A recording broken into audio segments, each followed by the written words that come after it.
கிஷோர் மற்றும் சாரதா நடிப்புல தமிழ்ல இருந்து எடுக்கப்பட்ட ஒரு டிஸ்டோபியன் த்ரில்லர் மூவியான கலியுகம் திரைப்படம் எப்படி இருக்கு அப்படிங்கறத தான் இந்த ரிவ்யூல பார்க்க போறோம். இதுல கதையை பொறுத்தளவுக்கு கரெக்டா 3ஆம் உலகப் போருக்கு அப்புறம் மக்கள் எல்லாருமே பசி பட்டினின்னு சொல்லி கஷ்டப்பட்டுக்கிட்டு இருக்காங்க.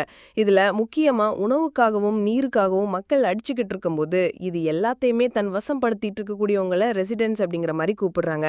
இவங்களுக்கு அகெயின்ஸ்டா வந்து லிபரேட்டர்ஸ் அப்படிங்கிற ஒரு குரூப்.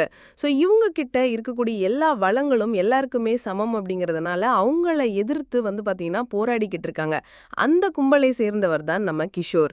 இவர் ஒரு கட்டத்தில் ஒரு சேஃப் ஹவுஸை கண்டுபிடிக்கிறாரு. அந்த சேஃப் ஹவுஸில் இருக்கிறவங்க வந்து பார்த்தீங்கன்னா ரெசிடென்ட்ஸ்க்கு ஈக்குவலாக சாப்பாடு தண்ணி எல்லாமே அவங்களுக்கு கிடைக்குது. அது எப்படி கிடைக்குது அப்படிங்கிறத நம்ம கிஷோர் தெரிஞ்சுக்க நினைக்கிறாரு.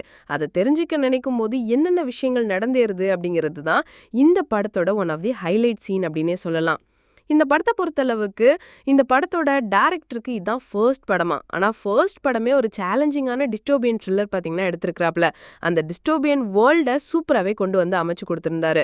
இந்த படத்தை பார்க்கும்போது எனக்கு ஃபர்ஸ்ட் ஆஃப் ஒரு படமும் செகண்ட் ஆஃப் ஒரு படமும் பார்க்குற ஒரு ஃபீல் தான் எனக்கு கிடைச்சிது.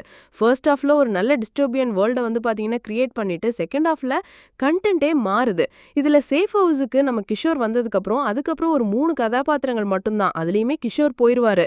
2 கதாபாத்திரங்களை வச்சு லீட் பண்ணி செகண்ட் ஹாஃபை மூவ் பண்ணியிருந்தாங்க. அது நல்லா இருந்துச்சு. சாரதா அண்ட் இனியன்னு சொல்லி 3 பேருமே சூப்பரான ஒரு பர்ஃபார்மன்ஸ் பண்ணி கொடுத்துருந்தாங்க. முக்கியமா இந்த படத்துல வந்து சாரதா அண்ட் இனியன் இந்த 2 கதாபாத்திரங்கள் தான் மெயின் ஸ்கோப். அவங்களோட 2 பேரோட பர்ஃபார்மன்ஸ் சட்டிலா இருந்துச்சு. சூப்பராமே பண்ணியிருந்தாங்கன்னு சொல்லுவேன். மொத்தத்துல ஒரு நல்ல டிஸ்டோபியன் த்ரில்லர் தான்.